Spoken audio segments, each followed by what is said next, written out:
Veltar stood at the large window of the diplomatic ship, watching the blue and green planet grow larger as they moved closer. The planet called Earth looked peaceful from space. White clouds moved slowly across its surface, and two small moons hung nearby like silent guards. First contact with a new species, Veltar whispered to himself. In his long career with the Galactic Confederation, he had done this many times, but each new species brought excitement. His tall, thin body with its crystal-like skin reflected the light from Earth's sun. The Catherians had been diplomats for thousands of years. They were good at it because they stayed calm and thought carefully before speaking. The ship's captain, a four-armed Zentari named Click Whistle, approached him. "The humans have sent us a message," she said. "They want to meet us at a safe distance from their planet. They seem nervous but polite." Veltar nodded. Young species were always nervous during first contact. Who could blame them? Meeting aliens, for the first time, was scary. "What do we know about them?" he asked. "Not much," Click Whistle replied. "They are young. They only started traveling between stars a few years ago. They look like most humanoid species. 2 arms, 2 legs, 1 head. They seem to fight each other a lot, but that is normal for young species." Veltar had read the basic report. Humans lived on a planet with many different environments. They had survived ice ages, asteroid impacts, and many wars. They were tough, but that was not unusual. Most species had to be tough to survive long enough to reach the stars. 3 hours later, Veltar found himself in a small shuttle flying toward a human ship. The human vessel looked simple but strong. It was painted white with blue markings and strange symbols covered its side. Later he would learn these symbols spelled Soul's Pride. The human ship was smaller than the diplomatic vessel, but it looked ready for battle. Veltar noticed the weapon systems were powered down but ready. Smart. These humans were careful. When the shuttle docked, Veltar stepped into the human ship. The air smelled different. Not bad, just different. Everything was built for creatures his size, which was helpful. Many species were much smaller or larger than Catherians. A human in a dark blue uniform waited for him. The human was male, with short black hair and calm brown eyes. He looked strong but not threatening. When he smiled, Veltar saw white teeth. Humans were predators then. Most intelligent species were. "Welcome aboard the Soul's Pride," the human said in perfect galactic standard. "I am Captain Dong Su. We are honored by your visit." Veltar was surprised. The human had learned their language very quickly. "I am Veltar of the Diplomatic Corps. Thank you for meeting with us." Captain Dong Su led him through the ship's corridors. Everything was clean and organized. Humans moved through the hallways with purpose, but they stopped to stare at Veltar. Not rudely, they were curious. Veltar had expected fear or aggression, but the humans seemed genuinely interested in meeting him. They entered a large room where 3 humans waited at a long table. Captain Dongsu introduced them. "This is Ambassador Hye-jin, our lead diplomat." The female human stood and bowed slightly. She had long black hair pulled back neatly and wore a formal gray outfit. Her eyes were intelligent and watchful. "Commander, Wu Bin handles our military affairs," Dongsu continued. The second male human nodded. He was bigger than the captain, with broader shoulders and rough hands, but his smile seemed genuine. "And Dr. So Young, our science officer." The third human was a young female with bright, curious eyes. She practically bounced with excitement when she saw Veltar. "Your skin is amazing," Dr. So Young said immediately. "Is it really crystalline? Does it help you see different types of light?" "Oh, sorry. I get excited about new species." Veltar found himself liking her enthusiasm. "Yes, we can see more colors than most species. And you are right to be excited. Meeting new people is wonderful." Ambassador Hye-jin gestured to a chair. "Please sit. We have prepared food and drinks, if you would like to try them. We studied your species' dietary needs from the information you sent." Veltar was impressed again. Most species offered their own food without thinking whether visitors could eat it. The humans had been thoughtful. For the next several hours, they talked about everything. The humans asked about the Galactic Confederation, about other species, about how trade and diplomacy worked among the stars. They were smart questions that showed the humans had already thought deeply about these things. In return, Veltar learned about Earth. The humans told him about their different cultures, their art, their music. Commander Wubin spoke about their history of wars, but not with pride, more like sadness. "We fight too much," he said. "We hope meeting other species will help us do better." Dr. So Young showed him pictures of Earth's animals and plants. The variety was incredible. "Your planet is very rich in life," Veltar observed. "Yes, but we have not always taken good care of it," Ambassador Heejin said. "We are learning to do better. We had to learn, or we would have destroyed our world." Captain Dongsu offered to show Veltar around the ship. They visited the engine room, where human engineers worked on amazing technology. They visited the medical bay, where a doctor named Taeho explained how humans healed from injuries. They even visited the kitchen, where a cook named Minho prepared food. Everywhere they went, humans stopped their work to greet Veltar politely. They asked questions about his species, his ship, his job. They seemed genuinely interested in learning about him. What struck Veltar most was how calm the humans were. He had met many species during first contact, and most were either aggressive or terrified. Young species usually tried to show how tough they were, or they hid their true nature. But these humans seemed relaxed and open. During the meal, they shared stories about their families, their hopes for the future, their dreams of traveling among the stars.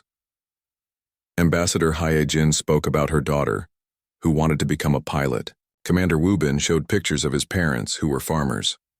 Dr. So Young talked about her dream of studying alien plants. They seemed so normal, like any other intelligent species, but perhaps more thoughtful than most.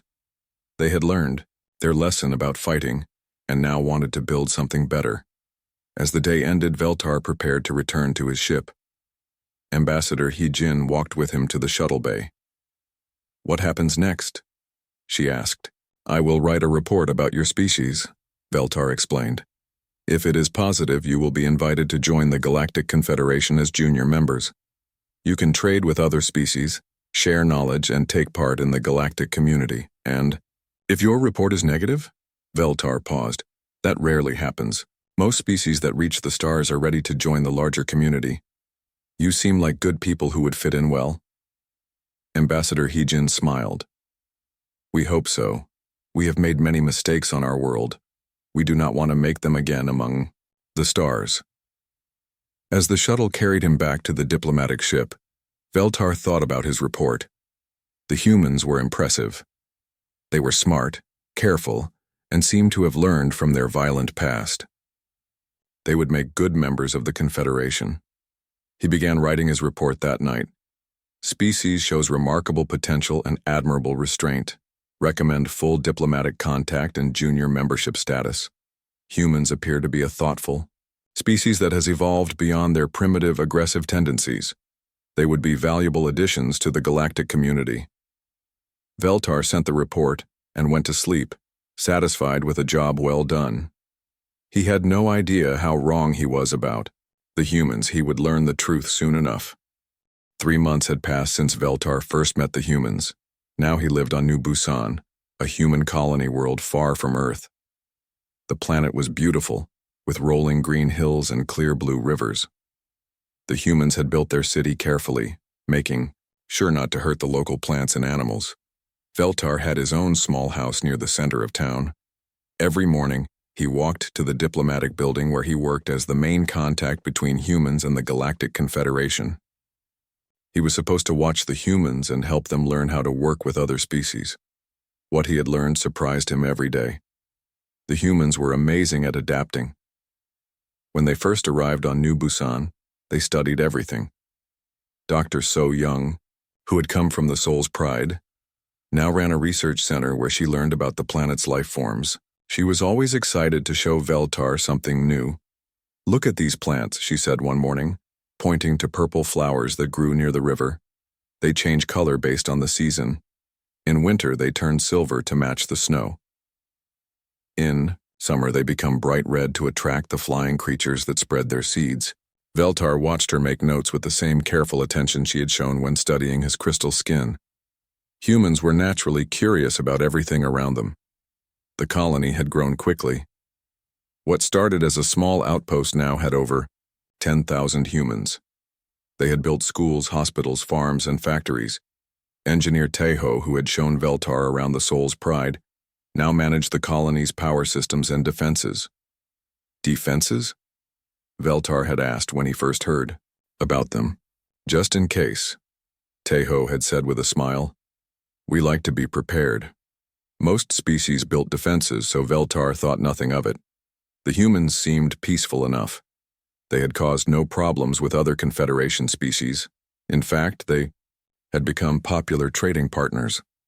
The Altarians loved human music and art. The Zentari wanted to learn human farming methods. Even the proud Valdorians had started buying human tools and machines. The humans were good at making things that worked well and lasted a long time. Veltar spent his days helping with these trade deals and cultural exchanges. He also watched human daily life, trying to understand their society better.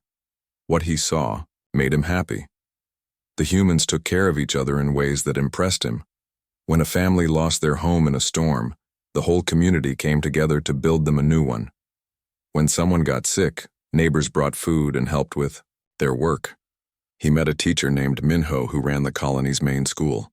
Minho taught human children about other species in the galaxy. We want our children to understand that the universe is bigger than just us, he told Veltar. We want them to be good neighbors to everyone they meet. The children were delightful. They asked Veltar endless questions about his crystal skin, his home planet, and what other aliens looked like. They drew pictures of spaceships and wrote stories about adventures among the stars. Just like children everywhere, they were full of hope and dreams. Veltar also met Yunji, who ran the colony's best restaurant. She served food from all over Earth, adapted for the local ingredients. Her husband, Jin Wu, worked in the factories that built parts for spaceships. They had recently celebrated their bonding ceremony, which humans called a wedding. We are thinking about having children, Yunji told Veltar one evening as he ate at her restaurant. It would be wonderful for them to grow up knowing about other species. On Earth, most humans never get to meet anyone from other worlds. Another couple, Yujin and her partner Wu Jin, had just had their first baby. The whole colony celebrated with them, bringing gifts and food. Veltar was invited to the celebration and felt honored to be included. These humans were so different from what he had expected. Most young species were aggressive or suspicious when they first joined the galactic community. They worried about being conquered or cheated by older, more advanced species.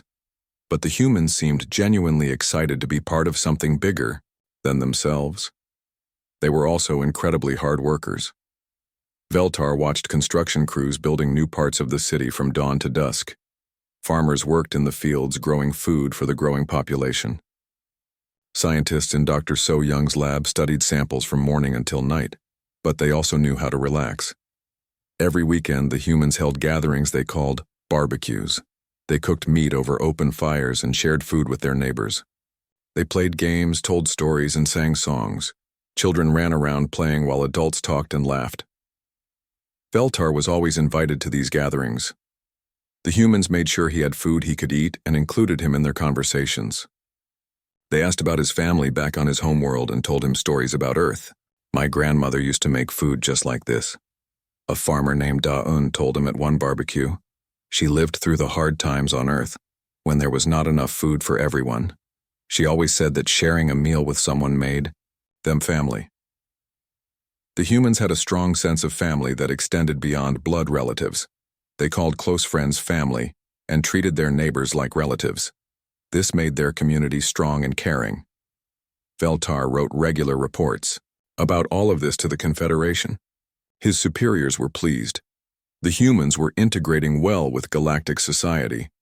They had not caused any problems and were contributing valuable trade and knowledge. But sometimes, Veltar noticed things that puzzled him. The humans learned about other species very quickly. maybe too quickly. Dr. So Young had detailed files about every species in the Confederation. She knew their biology, their psychology, their strengths and weaknesses. When Veltar asked why she studied this so carefully, she smiled and said, "Knowledge is always useful." Engineer Tejo's defense systems were more advanced than most colonies needed. The power grid could be quickly switched to support military equipment. The communication systems could reach Earth instantly if needed. The colony could be sealed off from the outside if necessary. "We like to be prepared for anything," Tejo always said when asked about it. The human children learned about other species, but they also learned about Earth's history. Veltar sat in on one of Minho's classes and was surprised by the lesson. The children were learning about something called asymmetric warfare, how small groups could fight larger, stronger enemies. "It is just history," Minho explained to Veltar later. "We think it is important for children to understand how conflicts work, so they can avoid them." That made sense, but Veltar noticed the children paid very close attention to these lessons. They asked detailed questions about tactics and strategy. For children who were supposed to be learning about peace, they seemed very interested in war. Still, these were small things. The humans were peaceful and friendly. They caused no trouble and seemed genuinely committed to being good members of the galactic community. Then the warning came. Veltar was in his office one morning when the emergency communication system activated. The message came from Confederation headquarters, marked as highest priority. "Long-range sensors have detected a large fleet moving toward human space," the message said. "Fleet identified as Skorothi Imperium. Estimated arrival time, 72 hours. All diplomatic personnel in the region should prepare for possible evacuation." Veltar felt his crystal skin grow cold. The Skorothi were nightmare creatures from the dark edges of the galaxy. They conquered and enslaved entire species for fun. They had ignored Confederation warnings for decades, taking whatever they wanted and destroying anyone who got in their way. He immediately called Captain Dong Su, who had been promoted to colony commander. The human answered the call calmly. "Commander, I have terrible news," Veltar began. "The Skorothi fleet," Dong Su said. "Yes, we detected them an hour ago. Don't worry, Veltar. Evacuation ships are already on their way. We will get everyone to safety." Veltar was impressed by the human's calm response. "Should I contact the Confederation fleet? They could send help." "That won't be necessary," Dong Su replied. "We can handle this ourselves. But thank you for the offer." Handle it themselves? Veltar was confused. The Skorothi had hundreds of warships. The human colony had maybe 50 ships, and most of those were cargo vessels. But as he looked around the colony that day, Veltar noticed something strange. The humans were not panicking. They were not running around in fear. Instead, they moved, with purpose and calm efficiency. Children were quietly gathered into schools. Families packed essential items but did not seem afraid. Workers continued their jobs but with more focus than usual. That evening, Veltar went to Yunji's restaurant for dinner. She served him his usual meal with a smile, just like always. "Are you not worried about the Skorothi?" he asked her. Yunji paused while wiping down a table. For just a moment, her expression changed. Veltar saw something in her eyes that he had never seen before, something cold and calculating. But then she smiled again, and the moment passed. "We'll be fine," she said. "Humans are good at surviving." As Veltar walked home that night, he noticed that the colony felt different. The same humans were doing the same jobs, but there was a tension in the air that had not been there before. People moved more quickly. Conversations were shorter and more focused, and everyone seemed to be waiting for something. Veltar went to bed that night feeling uneasy. The Skorothi fleet arrived exactly when predicted. Veltar watched from the colony's command center as 300 dark ships appeared on the long-range sensors. Each ship was massive, built for one purpose: war and conquest. The Skorothi had enslaved 17 different species. They were reptilian creatures twice the size of humans with thick armor-like skin and razor-sharp claws. They took pleasure in causing pain and fear. Most species surrendered immediately when the Skorothi appeared. hoping for mercy that never came. Commander Dongsu stood at the center of the command room, watching the enemy ships approach. His officers reported calmly as the situation grew worse. Enemy fleet consists of 287 combat vessels, reported Lieutenant Hei-wan. Our defensive fleet has 47 ships. All civilian evacuation ships have launched, added Captain Sungmin. Colony population reduced to essential personnel only. Veltar expected panic, desperate calls for help, or frantic escape plans. Instead, he saw something that chilled him to his crystal core. The humans were smiling. The main communication screen activated. A huge reptilian face appeared, covered in scars and battle marks. This was War Commander Grixtal, leader of the Skarathi fleet. His voice was a harsh growl that made Veltar's skin vibrate. Weak mammals, Grixtal snarled. I am War Commander Grixtal of the Skarathi Imperium. You will surrender immediately. Your warriors will become slaves, your females will serve our breeding programs. Your children will be food for our young. You have 1 hour to respond. The transmission ended. Silence filled the command center. Then Commander Dongsu spoke, his voice as calm as if he were ordering lunch. All ships, this is New Busan Colony Command. Message received and understood. He paused, and when he continued, his voice carried something that made Veltar's blood freeze. Weapons free, protect the pack. What happened next would haunt Veltar for the rest of his life. The human fleet did not retreat. They charged directly at the Skarathi ships, moving in patterns that made no sense to any military training Veltar knew. But there was a terrible logic to it that he was only beginning to understand. Commander Wubin led the first attack wave. His ship, a small destroyer called Inchan's Wrath, flew straight into the middle of the Skarathi formation. Instead of firing weapons and pulling back like any sane warrior would do, he rammed his ship directly into a Skarathi cruiser. Both ships exploded in a ball of flame and metal. Wubin had just sacrificed himself and his entire crew to destroy one enemy ship. Inchan's Wrath is down, reported Lieutenant Hei-wan. Her voice showed no emotion. Damage to enemy formation is significant. More human ships followed the same tactic. Captain Sang-ho detonated his ship's reactor inside a Skarathi dreadnought, taking the massive vessel with him. Another human captain, named Ji-hoon, used his damaged ship as a guided missile, steering it into the enemy's command vessel before the reactor exploded. Veltar watched in horror. They are killing themselves, he whispered. No, said Commander Dongsu, not taking his eyes off the battle display. They are saving us. On the ground, the colony was transforming in ways that terrified Veltar. The peaceful humans he had lived among for months were becoming something else entirely. Dr. So-young appeared at his side, carrying a military rifle, with the same casual ease she once carried her research equipment. Veltar, you should get to the bunkers, she said. Things are about to get messy. Dr. So-young, what is happening? Why are your people acting like this? She looked at him with those bright, curious eyes that had always seemed so innocent. Now they held knowledge that was anything but innocent. We are doing what humans do best, she said. We are surviving.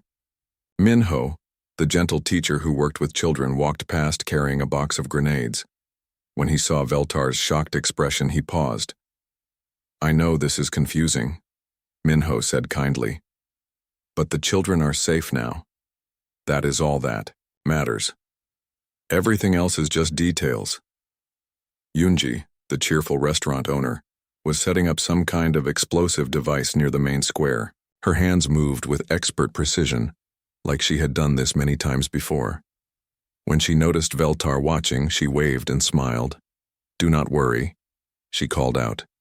We will have this cleaned up in no time.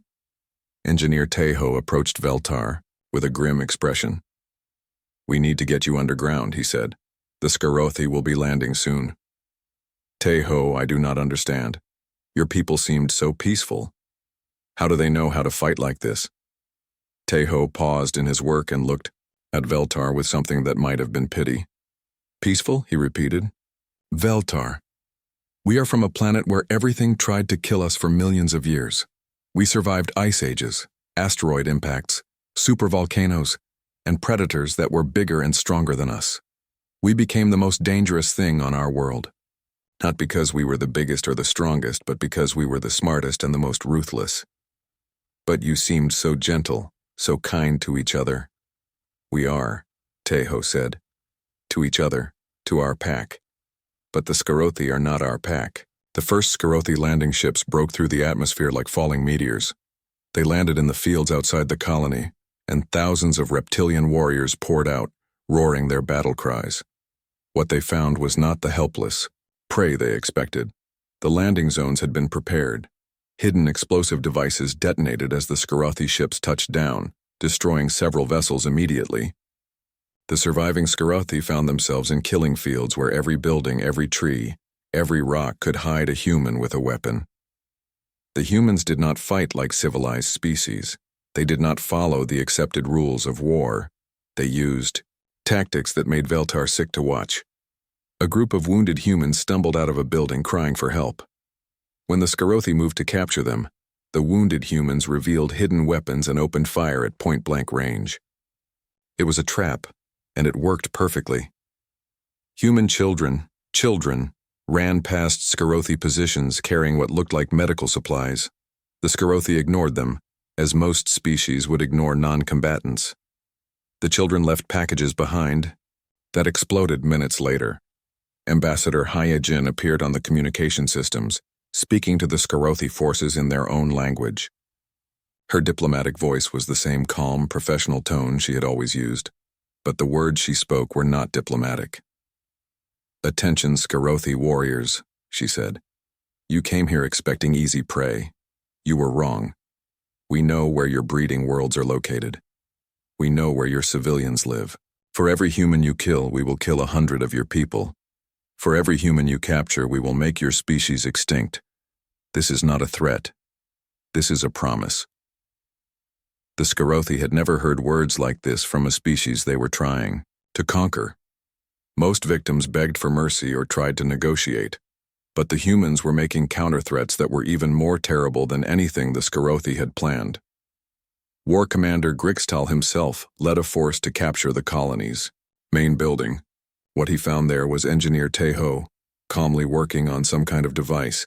"Surrender, mammal," Grixtal growled. "Your resistance is pointless." Tejo looked up from his work with the same friendly smile he had always shown Veltar.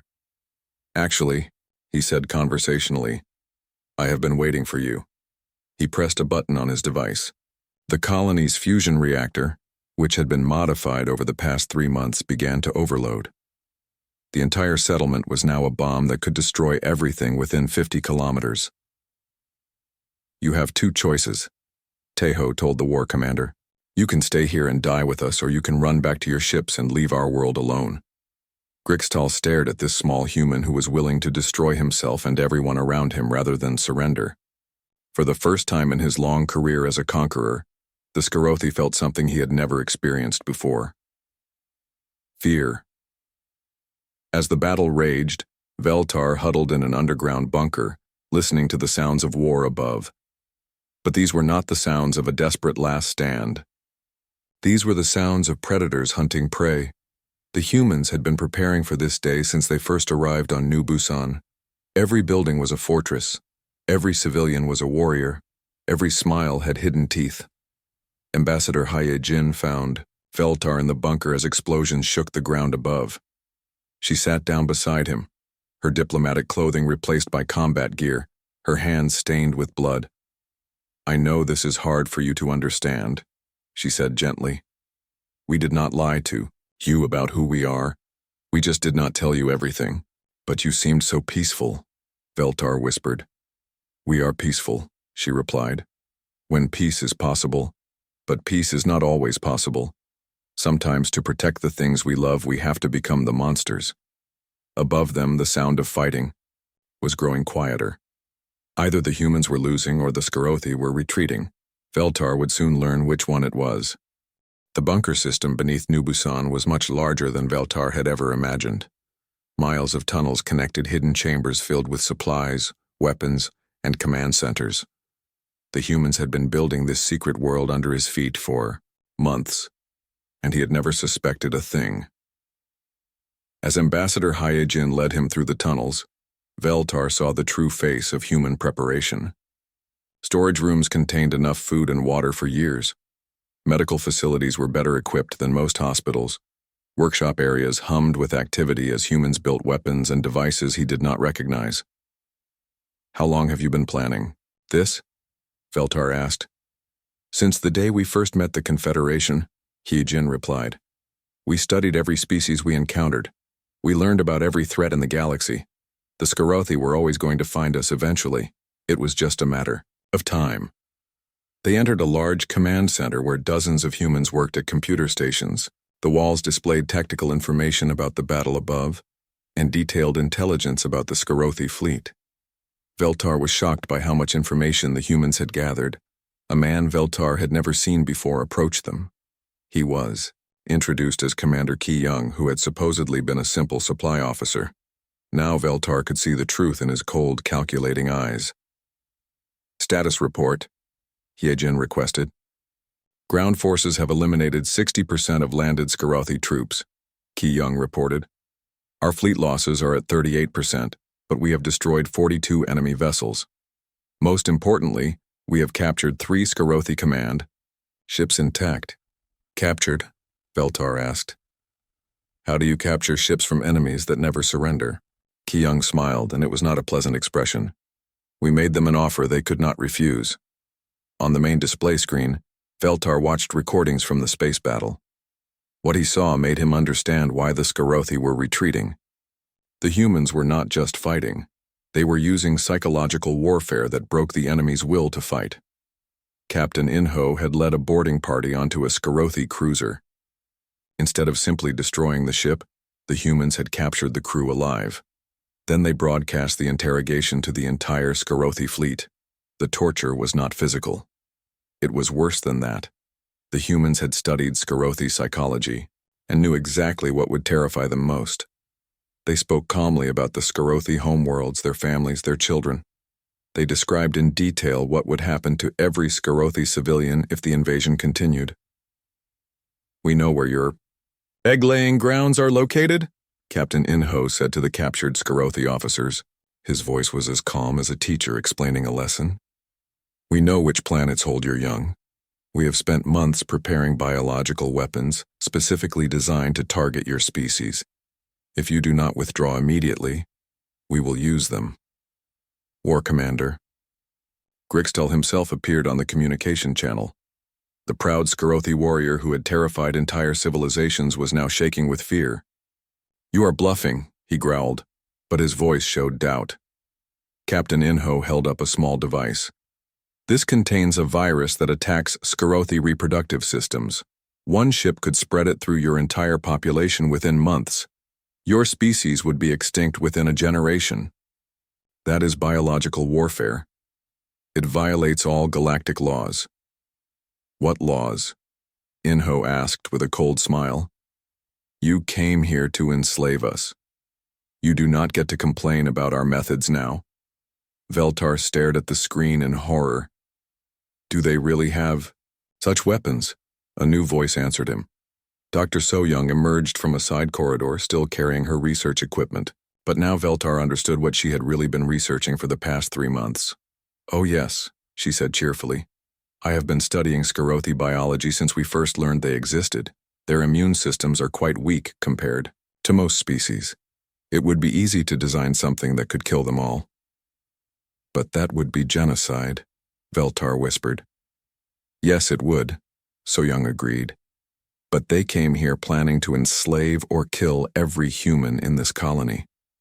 Sometimes, to protect innocent people, you have to be willing to do terrible things." Dr. Hyunsu, who Veltar had known as a simple agricultural advisor, joined the conversation. "The biological weapon is just one option," he said casually. "We also have detailed plans for attacking their homeworlds, disrupting their supply lines, and targeting their civilian population centers. We have been preparing for total war." Veltar felt sick. These humans he had lived among, eaten meals with, considered friends, they were all secretly preparing for genocide.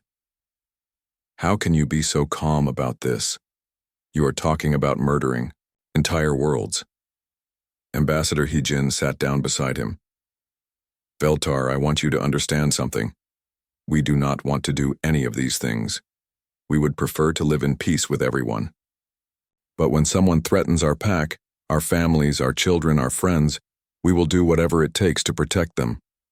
But the costs are acceptable, she interrupted. That is what makes us different from other species. We can calculate the price of survival and pay it without hesitation. On the display screens, the battle was ending. The Skorothi fleet was retreating, leaving behind their dead and wounded. War Commander Grixtal had ordered a full withdrawal after the humans demonstrated they were serious about their threats. But Veltar noticed something that disturbed him even more.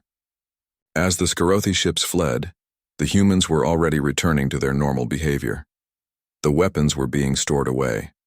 The civilians who had fought like warriors were going back to their regular jobs. Engineer Tai Ho appeared on a communication channel from the surface. All clear down here, he reported. Beginning cleanup operations. Estimate we will have everything back to normal within 48 hours. Veltar watched Yunji and Jin Wu walk past in the tunnel outside. They were holding hands and talking about dinner plans, as if they had not just spent the day fighting for their lives. Their faces showed no stress, no trauma from the battle. They looked like any normal couple discussing their evening. How do they just go back to normal? Veltar asked. Because this is normal for us, Hyejin replied. Veltar, humans have been fighting for survival for our entire history. War is not something unusual or traumatic for us. It is just another problem to solve. Minho walked past carrying a box of children's toys. When he saw Veltar, he stopped and smiled. The children are asking about you, he said. They want to know if you are okay. The children, Veltar said weakly. They went through all of this and they are worried about me? Human children are tougher than you think, Minho replied. They understand that sometimes bad things happen, and when they do, the adults handle them. Now the bad thing is over, so everything goes back to the way it was. After Minho left, Veltar turned to Hyejin with a question that had been bothering him. Why did you never tell me the truth about your people? What truth did we hide? She asked. We showed you exactly who we are. We are caring people who love our families and communities. We work hard, we take care of each other, and we want to build something better for our children. All of that is true. But you are also killers. Yes, she agreed without hesitation. We are also killers, but only when necessary. The two things are not contradictory, Veltar. We can be gentle with those we love, and deadly to those who threaten them. Commander Dongsu appeared on the main communication screen. All personnel, this is Colony Command. The threat has passed. Resume normal operations. And thank you all for your service today. Normal operations. As if the most dangerous battle Veltar had ever witnessed was just another day's work. Young soldiers like Seok Jin and Mi Young walked past, cleaning their weapons with the same careful attention they had once used to tend the colony's gardens. They chatted about normal things, what movie to watch that evening, whether the weather would be good tomorrow, which restaurant had the best food. Seok Jin, Veltar called out. Are you not upset about the battle? About the friends you lost? The young human paused and considered the question seriously. Of course I am sad about our losses, he said. But being upset will not bring them back. The best way to honor their sacrifice is to keep living, to keep building the future they died to protect. As the day ended, Veltar found himself back on the surface. The colony looked almost normal. Repair crews were fixing damaged buildings. Medical teams were treating the wounded. Cleanup crews were removing debris. But there were differences that only someone who knew the truth could see. The humans moved, with a quiet efficiency that had not been there before. Their eyes held a knowledge that could not be hidden. They had revealed their true nature, and there was no going back. That night, Veltar sat in his house, trying to write a report about what he had witnessed. How could he explain to the Confederation that their newest members were the most dangerous predators in the galaxy? How could he describe a species that could switch between gentle kindness and ruthless violence without missing a beat. As he struggled with his report, there was a knock at his door. Ambassador He-jin stood outside carrying a bottle of human alcohol and 2 glasses. "I thought you might want to talk," she said. They sat in silence for a long time, drinking and watching the stars through his window. Finally, Veltar asked the question that had been haunting him all day. "What are you people really?" 2 weeks after the Skarothi retreat, life in New Busan had returned to what humans called normal. Veltar was beginning to understand that human normal was very different from what other species considered normal. The colony looked peaceful, again. Children played in the parks. Adults went to work each day. The restaurants were full of people eating and laughing. But now Veltar could see the truth hidden beneath this calm surface. Dr. So Young still ran her research center. But now, Veltar knew she was also studying how to kill every species she met. Engineer Teho maintained the colony's power systems, but those same systems could be turned into weapons in minutes. Teacher Minho still taught children about the galaxy, but his lessons now included detailed information about warfare and survival. The most disturbing thing was how normal this seemed to the humans. They had not been traumatized by the battle. They had not changed their behavior. They simply continued living their lives while remaining ready to become killers again. At any moment, Commander Dongsu requested a meeting with Veltar in his office. When the alien arrived, he found the human leader sitting at his desk, reviewing reports and drinking tea as if nothing unusual had happened. "Veltar," Dongsu said with his usual calm smile, "I wanted to discuss our relationship with the Confederation. We hope this incident has not damaged our standing with your people." Veltar stared at him in amazement. "Damaged your standing? You just fought the most brutal war I have ever seen. You threatened genocide. You used tactics that violate every rule of civilized warfare. And we won," Dongsu replied simply. "More importantly, we protected innocent civilians and prevented the Skarothi from enslaving another species. I would think the Confederation would approve of that. But the methods you used were effective," the commander interrupted. "Veltar, let me ask you something. How many species has the Confederation lost to the Skarothi over the years?" Veltar thought about it. 17 species have been enslaved or destroyed.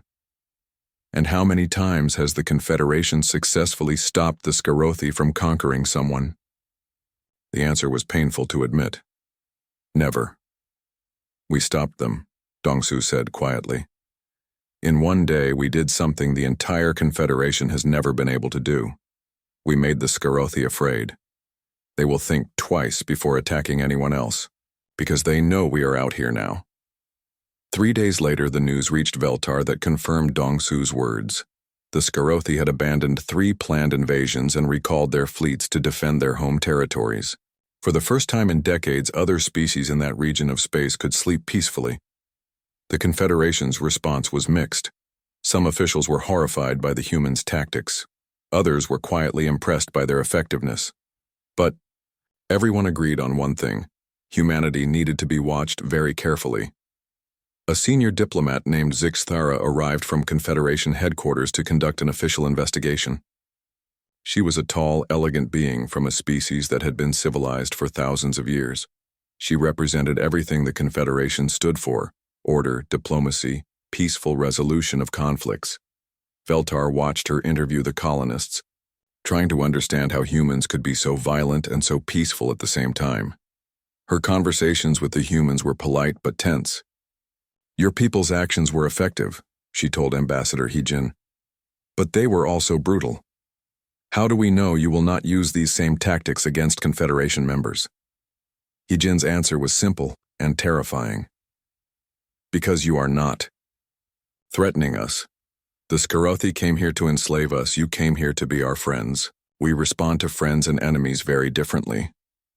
But how do we know we will always remain friends?" "That is up to you," Hyojin replied with a smile that did not reach her eyes. "As long as you treat us with respect and do not threaten the things we care about, you will always find us to be loyal allies. But if you ever become a threat to humanity..." She did not finish the sentence. She did not need to. Zixthara spoke privately with Veltar that evening. "Are you comfortable remaining here as liaison?" she asked. "I can arrange for your transfer if you wish."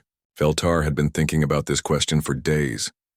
The smart thing would be to request a transfer to somewhere safer, somewhere more predictable. But as he considered it, he realized something important. "I think I need to stay," he said, finally. "Why?" "Because someone needs to understand them," Veltar replied. "The humans are going to be a major force in the galaxy whether we like it or not. The Confederation needs someone who can predict how they will react to different situations. And you think you can predict them?"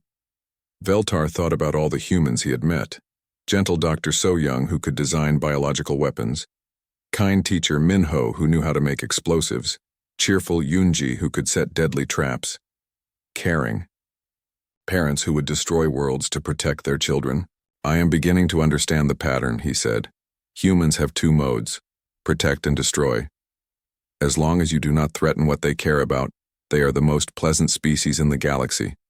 But if you do threaten their pack, then they become monsters." "No," Veltar corrected. "That is what makes them so dangerous. They do not become monsters. They remain perfectly human while doing monstrous things. They can commit genocide while still loving their families. They can torture enemies while still teaching children to be kind. They never lose their humanity. They simply expand what humanity includes."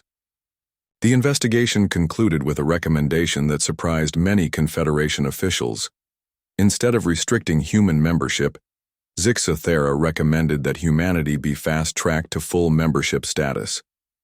"The humans represent a new type of species," her report stated.